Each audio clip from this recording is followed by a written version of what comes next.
This is the weekend edition of iFIBER One News, where we present some of the top stories from this week and your weekend weather forecast. I'm Bethany Jenks. Stay tuned for the weekend edition of iFIBER One News. From the iFIBER One HD studio here in the heart of the Columbia Basin, this is iFIBER One News, your number one source for local news, sports headlines, and our very own Weather Center forecast covering the entire Columbia Basin.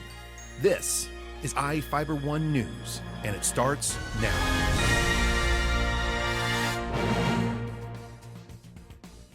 One of our top stories for this week was about a Moses Lake Marine who was wounded in Afghanistan in 2011 and now has a new home thanks to a national foundation. Reporter Devin Higgins has the details. In 2008, 18-year-old Moses Lake High School graduate Nick Kimmel chose to enlist in the United States Marine Corps rather than pursuing his passion for baseball with an athletic scholarship at Arizona State. On December 1st, 2011, Kimmel was part of a unit building a patrol base for the Georgian Army south of the Kajaki Dam in Afghanistan. During the night, he leapt from the roof of a tram and came down on a 40-pound improvised explosive device. 3 days later, he woke up in Walter Reed National Medical Center with both legs and his left arm mostly gone. Kimmel remained there for another year until he relocated to San Diego, California for outpatient care and physical therapy. 2 weeks ago, Kimmel received a one-of-a-kind thank you from the Gary Sinise Foundation. Kimmel was one of 41 veterans selected by the foundation as part of their Restoring Independence Supporting Empowerment Program, or RISE, to receive a customized smart home designed and built to Nick's physical needs. Lights can be operated using a tablet, cabinets allow for easy access, and other facilities allow Kimmel full mobility and use. Nick's mother, Julie Graham, still lives in Moses Lake, and she talked about her son's journey over the past 4 years and how the new home is helping him be more independent. Well, in the beginning, of course, it was really hard because we're all just scrambling, wondering what are we going to do next? Are we going to have to move him back home? Is he going to be okay living on his own? Is he ever going to walk again? And they kept telling me, yes, he will. And 99 days later, he was walking on prosthetics. And so from there, he's just been busy trying to work harder to be able to go back to the life he had, even though it's a little different. And shoot, with the help of the foundation and other organizations that have helped him and donate stuff to him, he's come a long ways. Julie said even though Nick's had his share of hard days, he's never stopped focusing on what he can do to keep moving forward. In 2012, Nick was recognized by the San Francisco Giants for his sacrifice and threw out the first pitch in Game 2 of the World Series. He's also been able to go back to his passion of being outdoors, either playing golf or hunting, but in the process of moving into his new home, Kimmel discovered someone had stolen his customized ATV. So far, it has not yet been recovered. Despite the setback, Kimmel told San Diego's KFMB TV that he's thrilled with his new home and the freedom it gives him. So now that I have a home that I can be by myself and now I don't have to rely on anyone else, it just allows my life to get back to more normality. Julie said she's very proud of her son for what he's accomplished and hopes it's something other wounded veterans can look to as a way to keep up their own fight. If they're watching Nick and seeing what he's doing, and yeah, he's still the same person he was, then maybe that's giving them courage to think, well, if Nick's doing it, maybe, I should try, or hopefully that's his idea, to keep going strong for his brothers that can't or haven't. In Moses Lake, Devin Higgins for iFIBER One News. On Thursday morning, police located a man suspected of driving a car into Upper Goose Lake and burglarizing a Royal City home. Reporter Joe Utter has the details. A man suspected of dumping a car into Upper Goose Lake was arrested on Thursday morning near Marlin. The Grant County Sheriff's Office received tips that John Monday, a 29-year-old Othello man, was still alive after he reportedly drove his girlfriend's Volkswagen Passat into Upper Goose Lake on January 12th. According to the Sheriff's Office, Monday is reportedly the suspect in a burglary the same day near Royal City, where a 9mm handgun, 3 rings, and a hunting knife were stolen. 2 rings and the knife were reportedly found in the Volkswagen when the car was recovered from the lake. The U.S. Marshal's Office and Sheriff's Office had been tracking Monday and reportedly got information on Wednesday he was in the Marlin area, about 30 miles east of Soap Lake. On Thursday morning, a sheriff's deputy made contact with Monday's girlfriend at a home in the 21,000 block of Road W Northeast. The Moses Lake Regional Tactical Response Team was called in and surrounded the area, including officers positioned on a cliff overlooking the home. The suspect was reportedly found hiding behind the home by an Adams County Sheriff's Office canine. The dog reportedly bit Monday before he was taken into custody by the Tactical Response Team. Monday has a warrant from the Washington Department of Corrections for escaping community custody and a Grant County Superior Court warrant for possession of methamphetamine. The Sheriff's Office is still investigating the January 12th burglary near Royal City. This is Joe Utter for iFIBER 1 News. And now we take a look at people being sought by law enforcement. This is Sheriff Tom Jones with the Grant County Sheriff's Office. Each of the people you see here have a warrant for their arrest. If you see any of these people, we ask you do not attempt to detain or apprehend them, but call us at 509-762-1160 or send us an email at crimetips@co.grant.wa.us. If the person is presenting a danger, call 911. With your help, we can bring these people to justice and make our community safer. We'll be right back after this.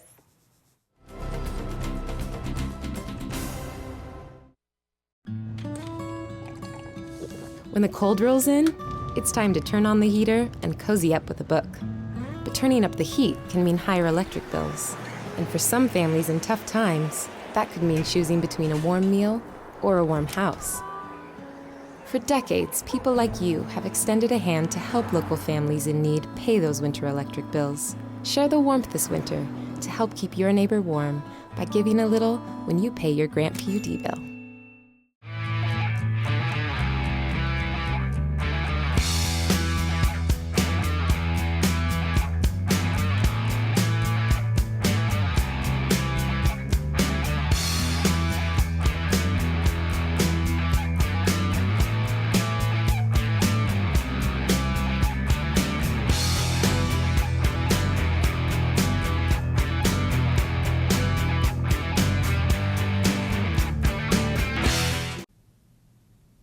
Thank you for joining us. I'm Cristina Sanchez with your local weather segment brought to you by Berry Motors. We still have additional snow on the way and some rainfall across the area as we head into the Saturday morning. Snow, especially out to our west, northwest. For the Saturday morning, you will find some snow or slush on the roadways, and we still have melting snow and rain on the way, which will lead to rises on small streams for this weekend. Temperatures this morning right around the upper 30s, well above average for this time of year. The average low is 23, high temperature today 42 as a high for us here in Ephrata, and the average high is right around the mid-30s. Record high temperature for this date was set back in 1981, and the high temperature was 51 degrees. Currently, we have those temperatures right around the upper 30s, mostly cloudy skies, winds coming in from the southwest up to 7 miles per hour. Low pressure system still bringing heavy snowfall for West Virginia and Virginia, also some wintry mix. In some areas of Virginia, seeing up to 24 inches of snow. This low pressure system will move out into the northeastern states, into the Atlantic, and it will still bring some heavy snowfall for West Virginia and also for the northeastern states. There's already been multiple flight cancellations, and you may still expect some weather-related delays across the eastern seaboard for this weekend. Now, for the Central Plains, dry conditions will continue, and there is a cold front moving into the northern Rockies, still bringing some snowfall. And for us, we have another system that's going to be moving in as we begin the next work week. On Tuesday and Wednesday, we do expect once again that chance of seeing some showers across our Columbia Basin. As of now, we have dry conditions, mostly cloudy skies across the area. Next system moving in, bringing a wintry mix for the Yakima, especially out to the west in the Cascades. Some snowfall in place, especially higher elevations, and also in the northern portions of the Cascades. For the Saturday morning, some snow in place, mostly cloudy skies for the Yakima. Some showers moving in once again for Long Beach and Seattle. And in the northwest, high temperatures right around the low 40s, mostly cloudy skies. And for this Saturday, throughout the day, some showers in place. Also, slight chance of seeing some showers for the Tri-Cities area. Temperatures for Seattle for this Saturday afternoon right around the upper 40s, 47 as the high. Long Beach right around 49 as the high temperature. In the Yakima, 41 as the highs. And for the Tri-Cities area, right around the low 40s as well for the northwest. And for us within our Columbia Basin, those high temperatures will continue to be right around the upper 30s, well above average for this time of year. Moses Lake, 41 as the high temperature, also for you in Royal City. And for this Sunday afternoon, partly cloudy skies. As we head into Monday, highs in the upper 30s. Next system moves in, bringing that chance of showers on Tuesday and Wednesday with highs in the low 40s. To save some energy, I've used Einstein's mass energy equivalents to design the haptic suits you see in front of you. They will maintain our core body temperature while we completely turn off our heat and air conditioning. With the money we save on our Grant PD bill, I'll be expecting that trip to Disneyland this year. You don't need to be a super genius to save energy and money. Visit grantpud.org to learn how. The new flamethrower cheeseburger now with a $5 lunch. I'm going flamethrower today. Remember what happened last time? I'm going flamethrower today. Gary, do you remember what happened last time? I'm going flamethrower today. Remember what happened last time? Comes with a Sunday now. I can handle it. You know your body, Gary. Go flamethrower. Now the DQ $5 lunch comes with the new jalapeno bacon flamethrower cheeseburger, plus fries, drink, and a sundae. This is fan food, not fast food. Ephrata picked up a big bounce-back win Tuesday to get back in the thick of the postseason race.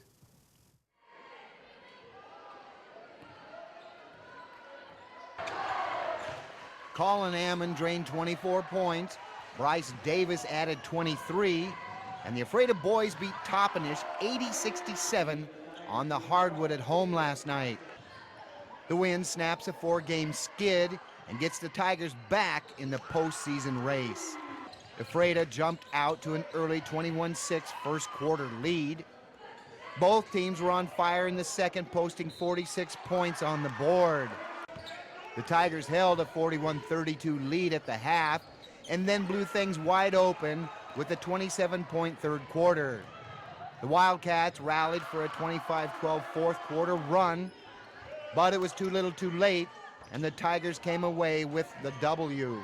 The win puts Ephrata at 5-8 in the CWAC League standings and back in the thick of it. The Tigers look to gain more ground when Ephrata hosts Wapato Friday. Big Bend basketball split games with rival Columbia Basin College at the DeVries Center Wednesday. The first game of the evening had the Lady Vikings looking to snap a 2-game skid and the Hawks hoping to make it 2 wins in a row. Both teams were ice cold to start the contest and struggled to put points on the board in a 10-9 first quarter that had the visitors from Pasco up by the slimmest of margins. Columbia Basin heated up in the second 10 minutes of action, hitting for 24 points. Big Bend failed to keep pace and was down 34-15 at the break. The Lady Vikings made a big push to open second half play with a 25-14 run to get within 8, 48-40 heading into the fourth quarter. Columbia Basin regrouped and outscored the home team 23-20 in the fourth to come away with a 71-60 win. The Lady Vikings shot 41% from the field and hit just 7 of 36 shots from beyond the arc. Mackenzie Windley led all scorers with 22 points. Max Shelley added 15. McKenna Mitchell finished with 11. The Lady Vikings fall to 1-3 in the East Region standings and 7-13 overall and trail league-leading Wenatchee by 3 games. The second game of the evening was a high-scoring affair that saw 196 points posted on the board. This one was shaping up to be a one-sided contest with Big Bend jumping out to an 18-2 lead. The Vikings pushed the score to 38-13 with 7 minutes left in the first half. Makes the move, reverse layup. The team took a 53-39 score into the locker room at the break. J.J. Eli had it going on for the running Vikes as he went 5 for 5 from behind the long line for 19 first-half points. 27 points. The Vikings D held the NWAC's 6th leading scorer, Andrew Redout, to just 7 points in the first 20 minutes of the contest. The Hawks made a big push in the second half with Redout and Cardell Jones sparking a 19-3 run to get back in it. Eli hit 11 of 13 shots from the field and was 7 of 7 from three-point land. He finished with a game-high 32 points. Riker Pierce added 24. Ledoux finished with 22. Redout had 26 for CBC. Jones finished with 17. The win moves Big Bend to 4-0 in East Conference League play and into a tie for first with Spokane. Moses Lake and Eisenhower went at it on the mats in Big Nine wrestling action Thursday. The number 1 ranked Chiefs rolled over Eisenhower 64-6 in Big Nine wrestling action in Moses Lake Thursday. A big crowd was on hand for senior night and witnessed the total dismantling of the cadets, with the Chiefs taking 12 of 14 matches, 9 of which came by pin. Moses Lake got out of the gate quick with pins by Cole Deaver, Caleb Lawson, and Jesus Cornejo. The lone wins for Ike came at the 120 and 132 weight class. The Chiefs then ran off 8 straight wins, 6 by pin, and Moses Lake slammed the door shut on the cadets. The Chiefs finish Big Nine League wrestling unblemished. Moses Lake heads to East Valley High School in Spokane Saturday for the Dream Duels to wrap up the regular season.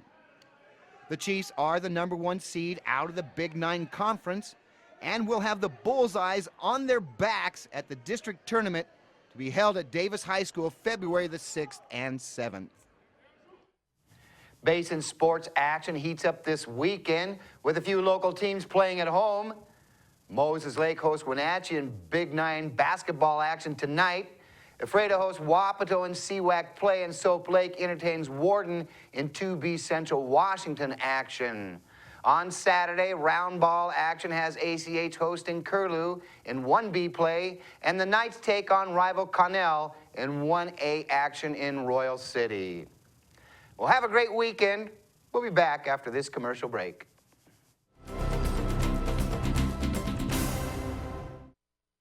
You don't have to drive to Seattle for exceptional cancer care. Confluence Health's cancer program delivers world-class care close to home.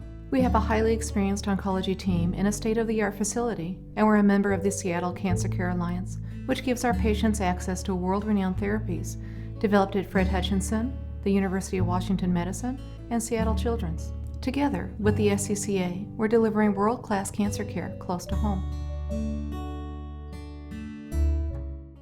Well, one thing I knew from being a patient myself was that a dental office is a scary place to come to. And so we wanted everything possible to make sure that our office is a comfortable place for our patients to visit.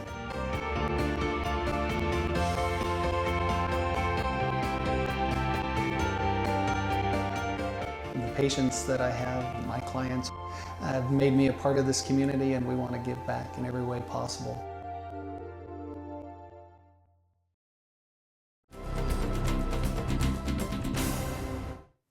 Our next story is about the annual Martin Luther King Jr. celebration in Moses Lake, a tradition dating back 30 years in Grant County. Reporter Joe Utter has the story.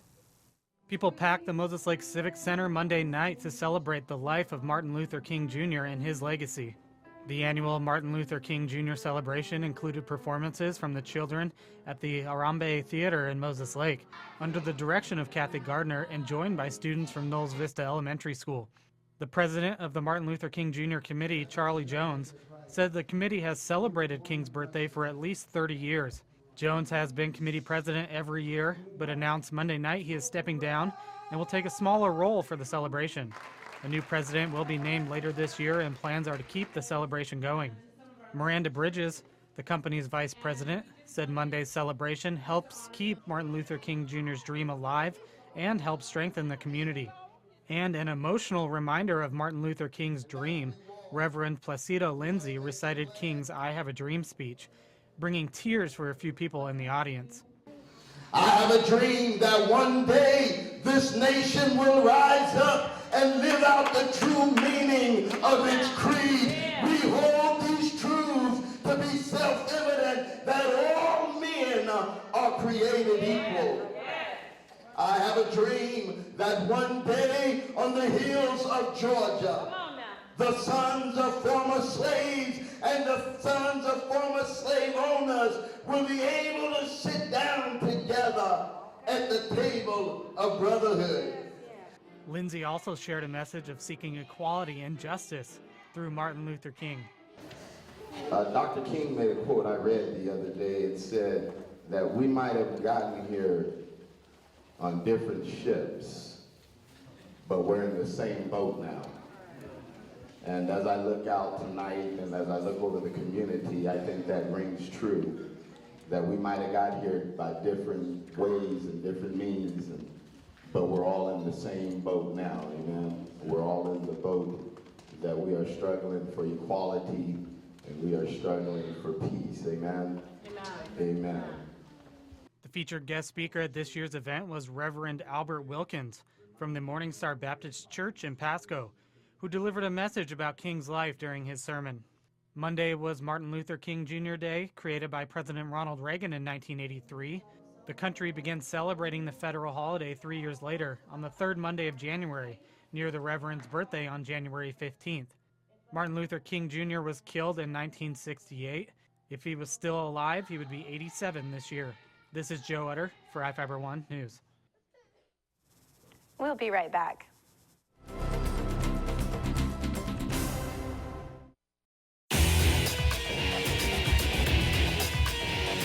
We are real students, and this really is our college. My dream will change the outcome of my life. My college is allowing me to achieve my dream. My dream is to be a pilot. My dream is to be a nurse. Only you can determine your dream. Big Bend will help you get there. What's your dream?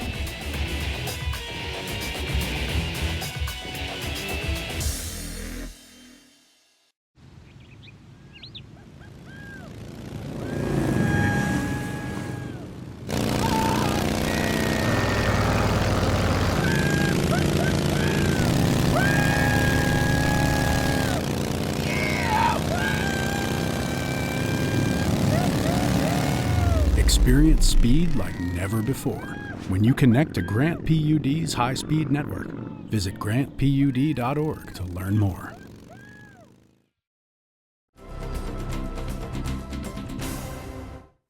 Welcome back. The next story is about an annual banquet honoring cattlemen and cattlewomen in Grant County and helps support the beef industry in Washington. Reporter Joe Utter has the details. An afraid man was named Grant County's Cattleman of the Year on Saturday night at the annual fundraiser benefiting the Grant County Cattlemen's and Cattlewomen Associations. Aaron Rapp, along with his wife and son, were recognized during Saturday's banquet at St. Rose of Lima School in Ephrata. Rapp is an Ephrata High School and Big Bend Community College graduate and also attended Washington State University and is the former president of the Cattlemen's Association. Saturday's banquet is the largest fundraiser of the year for the Grant County Cattlemen's Association. Association President Bill Severkrop explains more about their fundraiser and what the funds are used for. Tonight is our annual banquet. It's our main fundraiser for the county. We use the funds for donate scholarships. We do scholarships for the youth, FFA stuff at the fair. And then some of the monies go back to the state to help the state organization out also with whatever may need to be done there, help with lobbying. We do beef promotions. We'll do hamburger cooks for different places like North 40, Quincy Hardware, and that's it. We will help out with any livestock field in the county that might need some help. Severkrop is also the president of the state's Cattlemen Association, a statewide grassroots organization devoted to promoting agriculture and the cattle industry through education, legislative participation, and legal intervention. The group is a voice of Washington's cattle industry and is working with state lawmakers to address issues in the cattle industry. On the state issues, there's water issue, WOTUS, which is Waters of the United States, wolf issues, manure issues. Legislative session just got started here just earlier in the week, so there'll be a lot more bills that'll be coming out here in the next month or so. A few hundred people were joined by Grant County Commissioner Richard Stevens and State Representative Tom Dent. Severkrop said the fundraiser gives residents a chance to meet with them one-on-one. Yeah, it's always nice to get them here and people can visit with them one-on-one on issues if they're people have issues to talk about. So. This is Joe Utter for iFIBER 1 News. Rounding out this week's news coverage is a story about the Moses Lake School Board deciding not to move forward with year-round classes in 2017. Reporter Devin Higgins has the story. Any questions, comments? The Moses Lake School Board of Directors made their first big decision of 2016 during their Thursday meeting. After more than 3 years of debating about ways to address overcrowding in the district, the board considered adopting a year-round multi-track schedule if new facilities weren't going to be available. In a turnabout from where they were a year ago, the directors voted unanimously on Thursday to scrap the plan, with Eric Stone saying it wasn't the best plan for students going forward. I will say that we have an overcrowding need. Currently it's being met by our extended day, but that was the initial impetus of the board to look that over. And so, but after looking at it and seeing the options, it doesn't appear it's going to work for our district at this time. Assistant Superintendent Josh Meek applauded the board for making the decision while acknowledging it doesn't change the primary needs for the district. As you know, the issue's not going away, and so now we move on to the next chapter of planning for a bond and what might be a better solution for our district. Board members said the task now is creating a bond package which Moses Lake voters will approve. In Moses Lake, Devin Higgins for iFIBER 1 News. That wraps up our weekend edition. iFIBER 1 News will be back on Monday at 5 p.m. with the latest news from around the Columbia Basin. Thank you for watching.